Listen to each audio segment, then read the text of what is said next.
All right. Well, I hope everybody's having a good day, good week so far. A couple of big items going to be coming up the rest of this week and next week. We changed a few things. Remember, the homework is now going to be due tomorrow. Okay, so we'll start out the class period talking about any questions you may have on that, or if you want to come in during tutorials, perfectly fine. Remember, it's not for a grade, it's just going to be used to kind of keep track of who can retake and who has to do a little bit of work before that. Let's see, that's happening tomorrow, so the quiz is going to be on Friday. It's going to be over frequency tables, box and whisker plots, basically anything from the current lesson. What's happening next Thursday?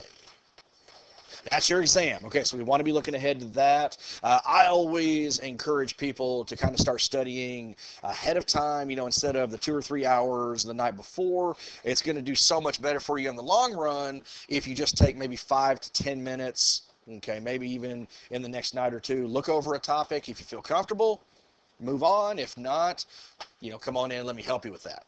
Okay, any questions about what's happening in class?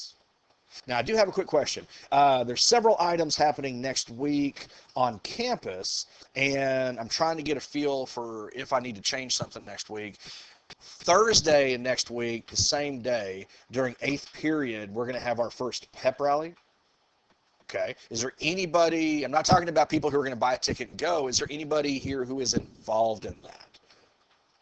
Will you be missing class on Thursday? No? Don't think so? Maybe a few folks. So it's not a lot. Okay. I think we'll go ahead and keep it as is. Anybody who is absent, we'll just take care of them the next day. We'll move on. Okay. Now, as far as the other items, I want to go ahead and give you a heads up because we have 3 drills happening next week. Okay. I know, and 2 of them are in the same day. So just kind of get ready. On Tuesday the 27th, during first period, we're going to have our first fire drill. We were supposed to have one Friday, but it got switched to Tuesday. So hopefully your teachers, if they haven't already, will be talking to you about where you're going to go during first period if that should happen. Now, let's say the fire alarm goes off while we're in here. What we're going to do, leave your stuff, of course. We're going to go immediately down the stairs, right past the nurse's office, out the door, and we're going to go to the sidewalk. Now, normally that would be where we'd go ahead and hold you until we came back in, but when we get to the sidewalk, we're going to walk to the east side parking lot over here by where the band practices. Okay, so should that happen, that's when I'll go ahead and pull out my phone. We've got that app, Navigate Prepared. I'll go ahead and take roll, so odds are we will probably get separated because I'm going to be staying in the building until this wing is cleared at least, but definitely, come find me so that I can go ahead and make sure that I get attendance again. If not, I can say they were in the room, but I don't know what happened to them when we left. On Wednesday, we got 2 drills that day, the 28th. So during 4th period, we have a lockout drill. So that one's really not going to affect you guys because a lockout is if something is happening near the campus. We lock down the doors to the outside, but it's still business as usual, so that's not going to be a big deal. That's happening during 4th period, but during 7th period on Wednesday, we're going to have our first lockdown drill. That's if there is some kind of threat or danger to safety on campus. So what we're going to go ahead and do is right about where Lucas is. I know this is a pretty large class, but we're going to kind of have to just not worry about our comfort zone. I am going to ask that we get around here in a group. We definitely want to be out of line of sight of the windows. They're going to be covered. These blinds are going to be covered. And as we've talked to you before, please, please, please don't get on your phones. In fact, if you can, you have them silenced because if somebody does come to the door and try to get in, we want to make him or her believe that nobody's in here. Okay, now when we get over here in this little huddle, and we're very quiet, well, what are we going to ask that you not do? Well, talk for sure. There you go. That's exactly right. I'll go ahead and tell you probably about 10 minutes after we go ahead and get in this little section over here. Now quickly send a message to your folks. Just say, I'm okay. I'm in this room. I'll send more information later. Just a short little text. Okay, because I know some people, okay, statistically speaking, with a school this size, some people are going to immediately call their folks or text them, and what are they going to do?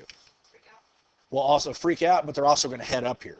I mean, I'm a teacher and I've been trained. I know that if something were happening on my son and daughter's campus, not to go, I'm still going.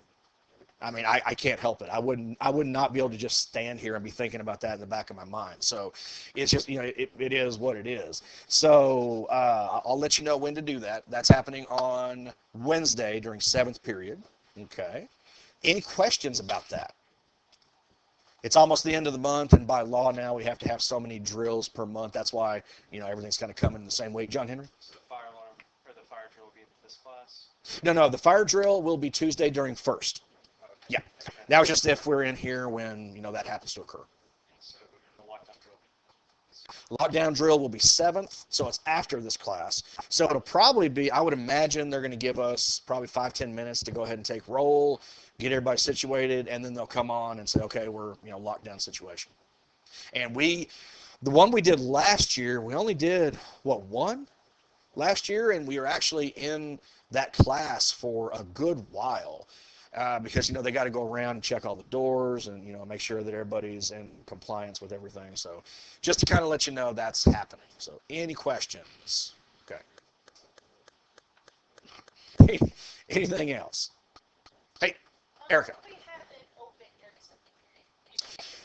If you haven't opened, like if there should be a lockdown during like a passing period or something like that, your best bet is to get into a classroom closest to where you are at that particular time. If you know you haven't open, you can, I'm not saying during the lockdown drill, but is it okay to leave campus if you're able to get out?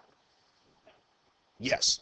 The only thing we ask is that, when you get to a destination that's safe, call the school, let us know where you are in case you're not able to reach your parents. That way your parents don't call up here and say, hey, where's, my kid? And we're like, I don't know. Somewhere. But, I would say, where do you normally go during your open? I leave campus. You leave campus? I'd probably just say it'd be okay as well, because by the time we go ahead and have it, you're already gone anyway. So unless you just kind of want to hang out and experience that, I mean, I don't know. I mean, it's always one thing, to be trained, but the training is always way different from the real thing. Because in the training, it's not real, you're not going to get hurt. Then when you actually experience that event, that can be completely different. So, it is what it is. Okay, question. Okay, good. Okay, well, this is what I call a focus activity. The students I've taught before are already familiar with these. Maybe 2-3 times a week you'll come in. There'll be these little slips. You'll notice it says at the top focus activity number 1.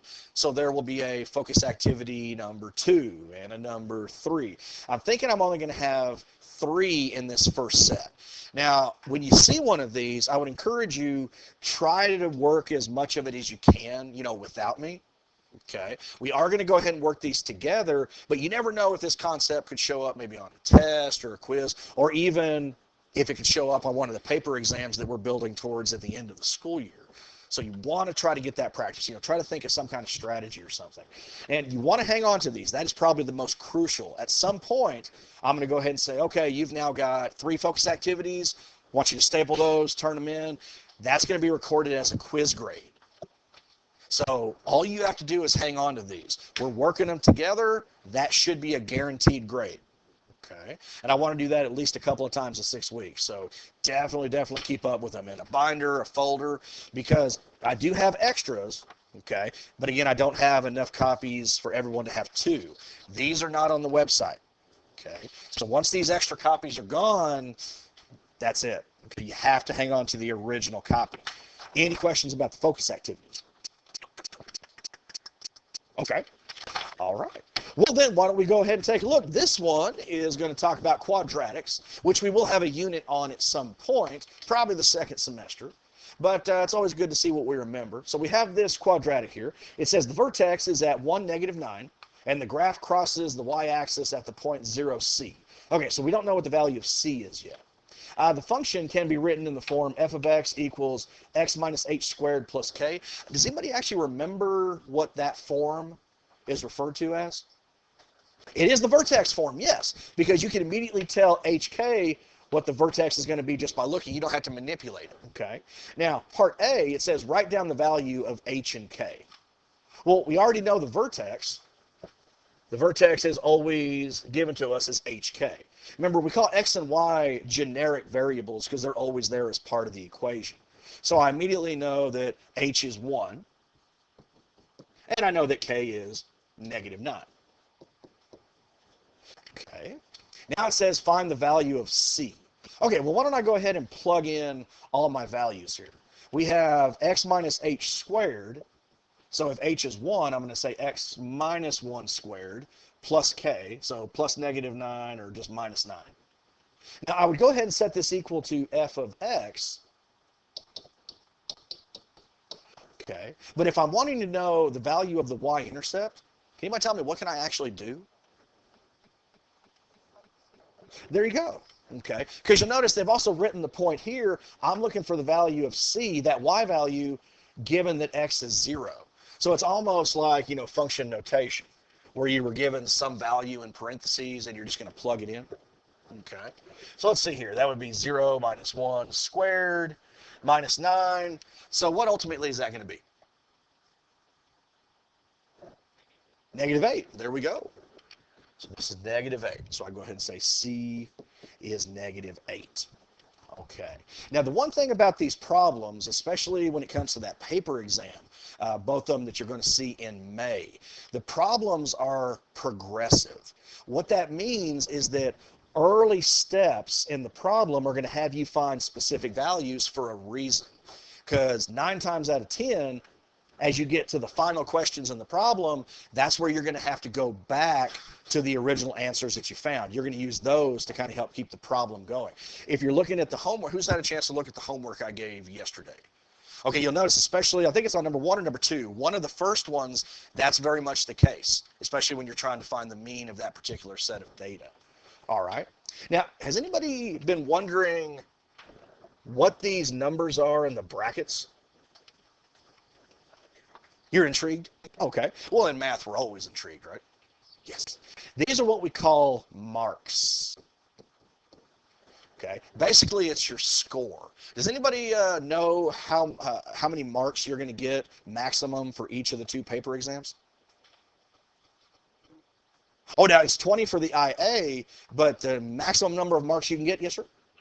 90. Okay, Radley, correct? Okay, Radley's correct. 90 marks. So these marks can actually provide you a little bit of information. So if I'm looking at this, 4, 9, so how many total marks would this problem be worth? 16. Okay, so you're going to have these marks spread all the way throughout your paper, so you're going to know how much each part is going to be worth. And remember, you can always get partial credit. Remember, they carry an error forward, things like that. And we'll be talking more about that when we get to the closer to the exams in the second semester. But you can also look at those marks as kind of a time frame. You've got 90 minutes for 90 marks. So for this problem, if I were to come across it on one of my paper exams, you could potentially spend up to 16 minutes on this. Okay. Now, would I ever recommend spending that much time on one particular problem? No. But it is a good way to kind of gauge your time budget. All right, one other thing, they do like to see work. They like to see justification. The only time that you don't have to put work is if you've got a 1 there. If something is only worth 1 mark, then that basically means the answer is right in front of you. You just have to write down what it is, whether it's from a graph or a table, whatever the case is. So a good rule of thumb when dealing with your marks, whatever value that is, okay, subtract 1, that's the minimum number of steps you want to show for your justification. Does that make sense? Okay, think about it like that. So here, this is worth 2 marks. Well, I want to go ahead and show something, at least one step, that shows how I got that. And I would say that's perfect enough. Just labeling it as HK, knowing that that's the vertex. Is everybody okay with that? And again, we're going to talk about this as we go along. We're only in the second week of school. A lot of time between now and then. A lot of stuff to talk about. Okay. Well, let's take a look at this next one here. Let's see. Let g of x equal negative x minus 3 squared minus, or should be plus 1. The graph of g is obtained by a reflection of the graph of f in the x-axis. followed by a translation of P and Q. Now, the way they're writing this, P is going to represent the horizontal translation. Q is going to represent the vertical. Okay. Well, let's go ahead and find the value of P and Q. So what's the first thing that happened to this guy right here? What did I do to function F in order to get G?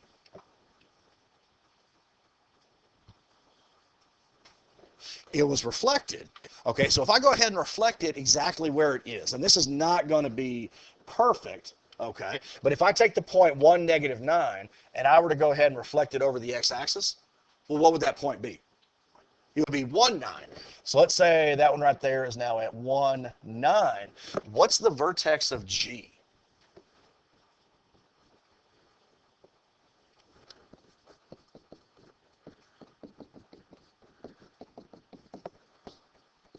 What's the vertex of function G? 3, 1? Okay, he's absolutely correct. But what about that minus right there? Yeah, you take the opposite. Okay, it goes along with the transformations that you would notice. Okay, you always take the opposite of H, but you take K exactly as is. So the vertex for G is going to be at 3, 1. So let's say that point is maybe like right here. So I go 3 to the right, 1 up. So this would be 3, 1. So what I want to do is move from this point horizontally and then vertically. Okay, because after I reflected it, all I did was just shift it, right? So now let's move horizontally. I need to go from a 1 to a 3. So horizontally, how far am I moving if I go from a 1 to a 3? 2. So I'm going to go ahead and say P equals 2. Okay, so now I'm moving vertically, so I'm only going to look at what values? Let's say if I'm moving horizontally, I only focus on the x's, right? So there we go. Now if I'm moving up or down, I'm going to focus on the y values. Let me use a different color here. So I got to go from a +9 to a 1. 8. Now be careful. Am I just going to say Q equals 8? Why negative? Because remember you went down. Okay, there we go. We don't want to forget the negative because that helps us know the direction. Okay. How we doing? Okay. Is there anybody who started looking at this and you're like, man, I got this. I remember quadratics. Joey? Okay, good. Anybody else? Oh, Sarah Bell? Okay. All right. I'm sorry? The way they're writing that notation, it's just represented as a translation. They're writing it in kind of as a vector form here. Okay. Vectors is not something that's going to show up on your paper exams, though. Okay. It has in the past, but it will not show up on this one. Go ahead, another question? It's like horizon. Yeah, basically. Yeah, so P is the horizontal and Q is the vertical. So it's rotarized. Yeah. Yeah. Okay. So any questions so far? Hey, Radley. Would the work show what you did up there? Yes. And typically, I don't have the entire thing here, but usually what's going to happen is at the bottom someplace or even on the next page, there may be a huge box that's going to be blank where you can put your work in.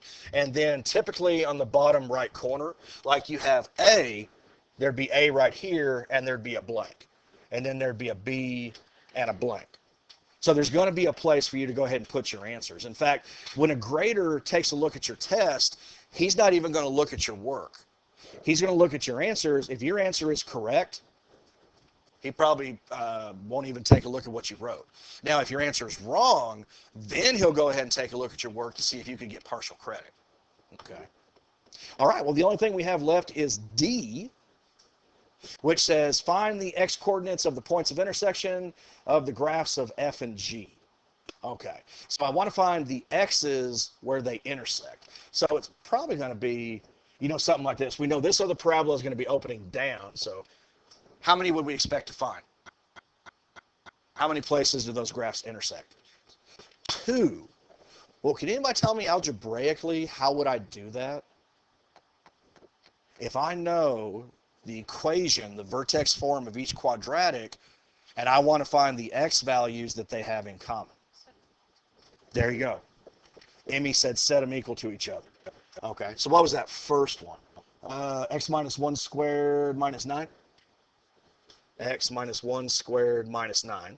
So there's f of x. I'm going to set it equal to g of x, which was negative x minus 3 squared. And then we have plus 1. Okay. So now, just for the sake of time, the focus activities will not normally last this long. Okay, normally they're going to be definitely 5 minutes or less. This one's a little longer this time. So what I'm going to go ahead and do, I want you to go ahead sometime between now and tomorrow, finish this up. You should be finding 2 values of x that makes this true. So the first thing we're going to do when you come in tomorrow, we'll take a look at this. Okay.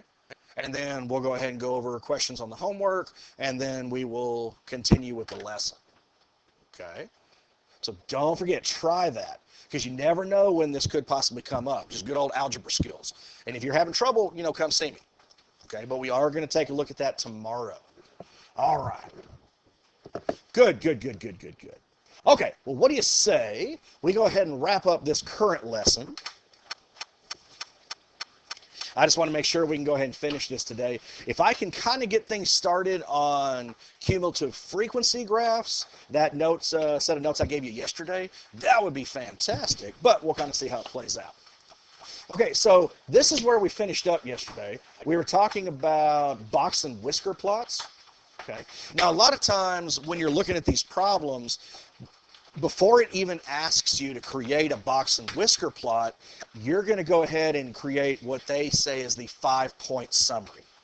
They're going to say, find the 5-point summary for this set of data. Well, what they are referring to is the minimum, the lower quartile, the median, the upper quartile, and then the maximum. They want you to find those 5 values. And then they'll go ahead and have you take those and go ahead and create the graph. Okay. I don't believe this one actually says that, but I'm just going to go ahead and let you know. Because how many people have looked at the homework yet for the box and whisker? Okay. Did anybody already know what it meant by 5-point summary? Okay, so a few folks. Okay. If you didn't, well, now you know. Cool. All right, well, let me get my notes, y'all. Okay, so I already had this ordered for you yesterday. Because if you're going to go ahead and create a box and whisker plot, you need to go ahead and find the what? Starts with M? The median. What's the median? Okay, line up all the numbers. Go ahead and put them in numerical order from the smallest to the largest. And you want to go ahead and find the middle value. So how many elements in the set do I have here?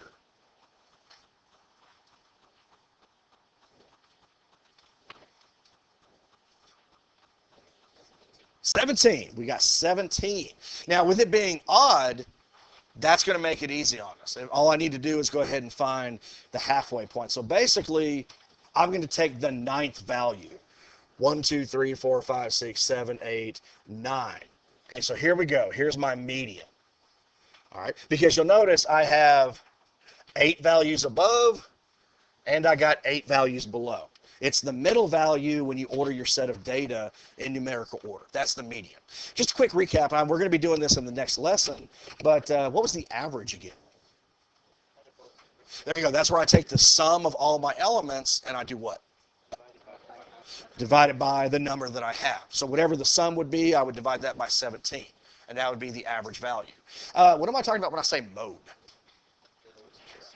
Okay, the one that appears the most or occurs the most often. In this case, what would it be? 6, because we got 5 of those. Okay, so those are what we refer to as your measures of central tendency. Mean, median, and mode. Okay, so this right here, this is the median. That's what we refer to as Q2. That's one of my 5 values that I'm trying to find. Okay, well, in order to find the lower quartile, Q sub 1, and the upper quartile, Q sub 3, well, we want to go ahead and find the median of the upper half and the lower half. But what do I do if it's odd, or excuse me, if it's even? If there's an even number here, if there is no exact middle value. There you go. Okay, Joey says we take the average of the middle 2.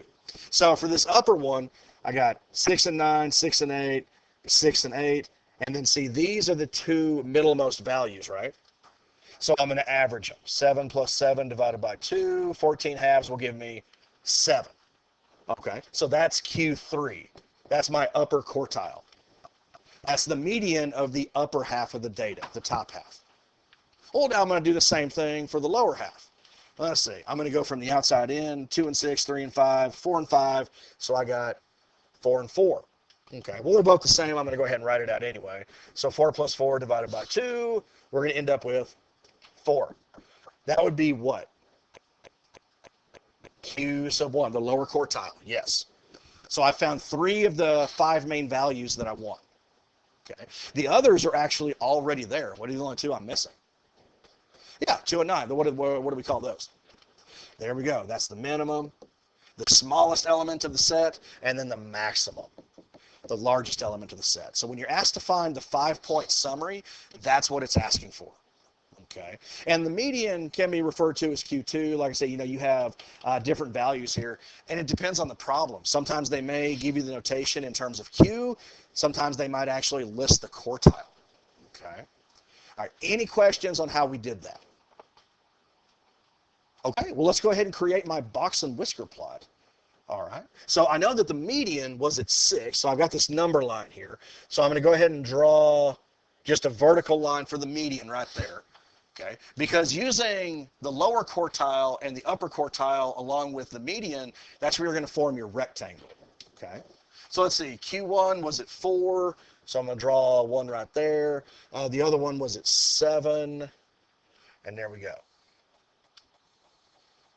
Okay, so this was Q1, this is Q2, Q3. Okay, and then we're going to go ahead and put the whiskers on with the minimum and maximum. So the minimum was a 2, and the maximum was a 9. There we go. And there we go. There's my box and whisker plot. Very, very simple to create. Okay. Any questions? Anybody confused? Okay.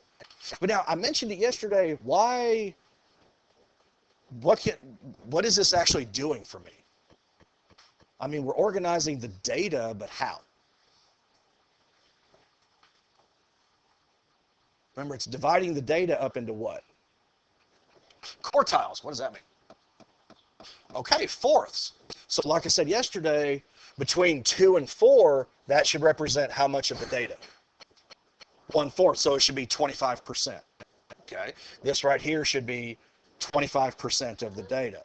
Okay, so that all of that's 100%. Amy, does that make sense? There was a question that I had on the homework that. Okay. Does that help now? Sweet. Okay. All right, so we're good? Any questions on this?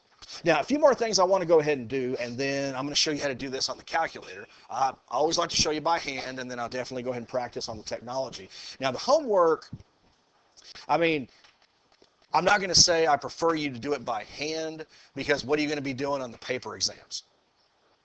You're going to have a calculator provided for you. You'll have scratch paper if it's needed. You are going to need to write a little bit of work. I mean, I think in the long run, it's probably best to go ahead and focus more on the calculator. I'm going to let you use a calculator during quizzes and tests and things, but I just kind of think we lose something if we don't know how to do it by hand. I don't know. Does that kind of make sense? Okay. All right. So let's go ahead and talk about this. Outliers. Okay. Outliers, or if you pronounce it outliers, tomato, tomato, that's extraordinary data that are usually separated from the main body of the data. Outliers are either much larger or much smaller than the rest of the data values. Okay. So does anybody need me to kind of illustrate here? Like, let's say the grades that you're given in class that you're able to receive. Let's say, the first couple of weeks, your first grade is a 93, and then you have an 85, and then you get a 97, and then an 86, and you even get a 100. Okay, so all of those are relatively close to each other, right? They're all within about the same span. So an outlier is going to be an element that's radically different from the other values. So let's say maybe you come in one day, you're having a bad day, or you just don't understand the material. We have a quiz and you score a 40. See, that number is drastically different from the others. We refer to that as an outlier.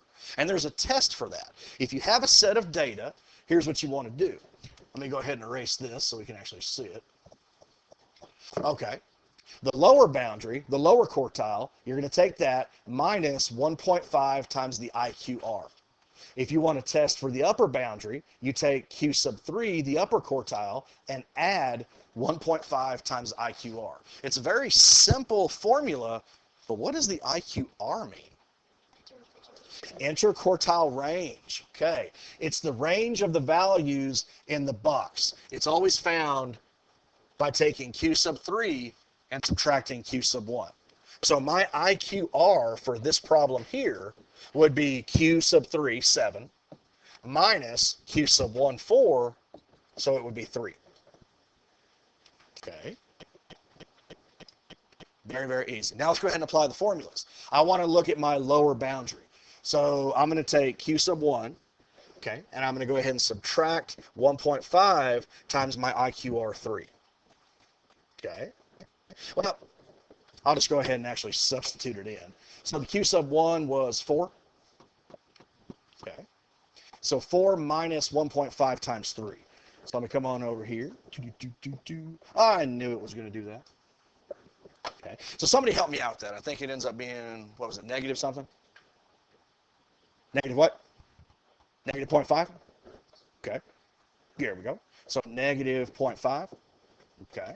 Now I want to go ahead and find the upper boundary. So I'm going to take my upper quartile Q sub 3, which was 7, and I'm going to add 1.5 times my IQR. Okay. And what does that give me? 8.5? Yeah, I got 8.5. Yeah. Okay. Now, what you, oh. Did I screw up? 3 times 25 is like 4.5. Wait, did I screw up? Hang on. I know what you're thinking. Wait a minute, Mr. West. You make a mistake? I don't think so. Since it's not letting me do it on there. So 7 plus, what was it, 1.5 times 3? 11.5. You are right. See, sometimes it looks like I made a mistake, and I'm just saying if you paying attention, and obviously you guys are. Emmy knows about that, right? There you go. Now, what you're looking for, these are going to be your boundaries. So here's the lower boundary, a negative 0.5, and this other boundary is 11.5. Okay? So if you have any value in your set that goes above the upper or that goes below this lower, those would be considered outliers. Okay? Well, what's the largest element in the set? 9. Okay, so there's no outliers there. The lowest number is going to be 2, so this set has no outliers. It has no one value that's going to be radically different from the others. Questions? Okay. Now, one other thing that people do confuse sometimes, remember the IQR is found by taking Q sub 3 and subtracting Q sub 1. What if you're asked to find the range? There you go. That's simply the maximum minus the minimum. So there is a difference between the two. Okay. Now, that's doing it by hand. Let me go ahead and show you how to get the exact same graph on the calculator. Okay. All right. Okay, so just like yesterday, I mean, you have the instructions on your page, but unfortunately, that's for the TI-84. So unless you have an 84, you know, we have an Inspire, you probably want to jot down the steps that we're using in order to make this happen. Okay, so I'm at my home screen. Okay, first thing I'm going to do is choose New Document. Okay, Lists and Spreadsheets. Okay, and it's going to take me back here to where we were yesterday. Okay, when I was showing you how to do the frequency histogram. Now, I'm going to go up here. Typically I always use X and Y as my headings, but it really doesn't matter what you type in. Is there anything here that I really want to avoid? There you go. That equals, remember, that's if you want to plug formulas in for the spreadsheet. Don't put anything in this row here. Avoid it. Okay. Now, I accidentally left my paper over there. Somebody tell me what my values are. I know it was 2, what? The sets of data that we were looking at. 3. How many 3s did I have? Just 1 3? 3 4s. So 1, 2, 3. How many 5s? 2 5s? And there were 5 6s, right? 1, 2, 3, 4, 5. How many 7s? 2. Okay. 8s. And I think there was just 1 9, right? Okay. So I got the whole set of data that we were looking at in the calculator. Okay. Now, what was that little trick I showed you yesterday to immediately get back to the top? Control 7. There we go. Okay, so before you can do any analysis, we got to get the data in the table. Anybody having trouble? Okay. So here's what I'm going to go ahead and do. I'm going to go back home. Okay. And I'm going to choose the same button we did yesterday. This one right here, data and statistics. Looks like the histogram. Okay. So remember what it's going to do, it's just going to take all those elements and just bleh, fill them on your screen. Okay. So what did I do yesterday to sort it out? Hit tab. But we're only going to have to do this once because I've only got the one column. So when I hit tab, okay, if it'll hit tab, there we go. See, X is the only one that comes up. I'll click it, and it'll line it all up. This is what we call a dot graph. Okay.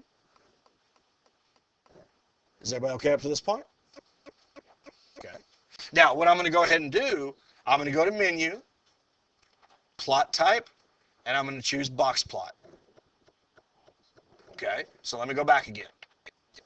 Okay, so once I see this here, I line it up horizontally. I got my dot plot. I'm going to go to Menu. I went to Plot Type, and I'm going to choose Box Plot. As soon as I do, there you go. And you'll notice if I go ahead and take my mouse and I hover over, there's Q sub 1 4. There's the median 6. There's 7. You can hover it over the different areas, and it'll automatically give you the 5-point summary. Okay. Yes, Jacob. Uh-huh. Actually, no. If you just put them in randomly, it'll still sort through it all for you. That's a good question. Okay. That's what's really cool. I mean, if you know how to use the calculator, it'll take seconds to do this. Okay. Now here's something that I like to do.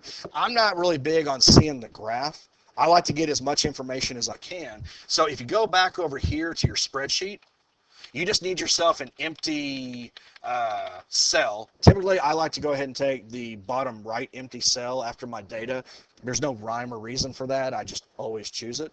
But if I'm looking at this, if I go to Menu, I can bring up the same information and more. Okay, this is what I like to do. So in an empty cell, I'm going to choose Statistics. Okay, Stat Calculations. What do you think? Is this 1 or 2? I only have the one column, one set of data. So I'm going to use one variable. Okay. Let's make sure everybody knows how I got there. Menu. What did I choose?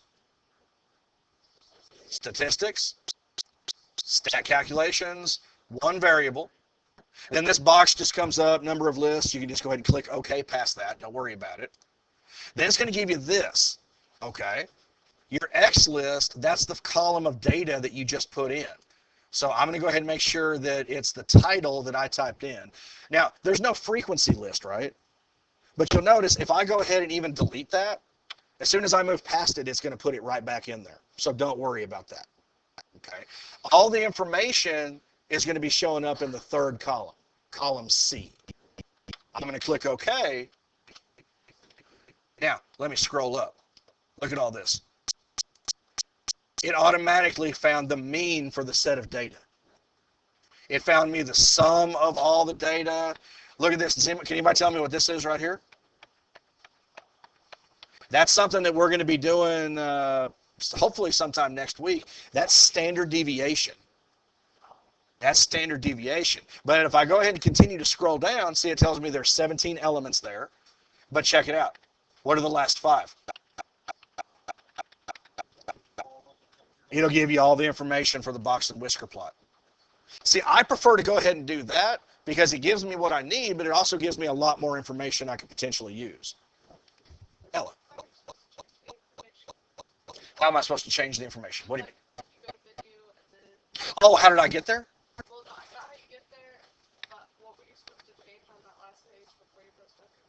The only thing you have to change is to make sure your title for your column is in there. So let me see if it'll let me do it again. So if I go to statistics, stat calculations, one variable.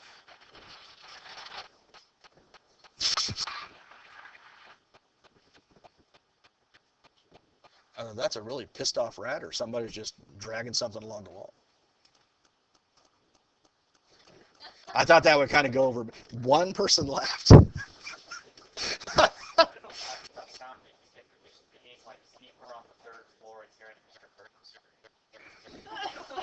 Has Mr. Perkins screamed before? No. Well, I know Mr. Perkins. He's a really nice guy. Well, you know how like some teachers have like So he'll just. Are we talking about it in mid-sentence or? Really? Really?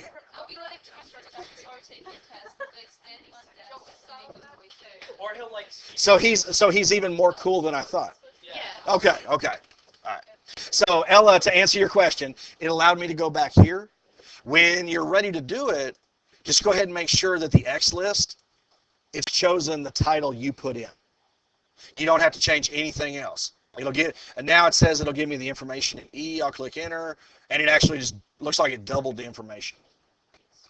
Okay. And now remember, do me a favor, hit Control, what? W. Control W. Now Control 7 will get me back to the top. But Control W, do you want to save this? No. Okay, so anytime you open a document, you analyze data, always make sure to erase it. Okay. Good. And there's the instructions for the 84. Okay. All right. So I want to go ahead and at least introduce this to you before you take off. Okay. Or do I want to? Do we just want to do it tomorrow? Yeah, Jacob's all, tomorrow seems good. Can you do the... No. I don't know. All right. I'll tell you what. So before the bell rings, we'll go ahead and stop there. Guys, thank you. You did a great job. Let's get those calculators back up to the front. I guess it's my question.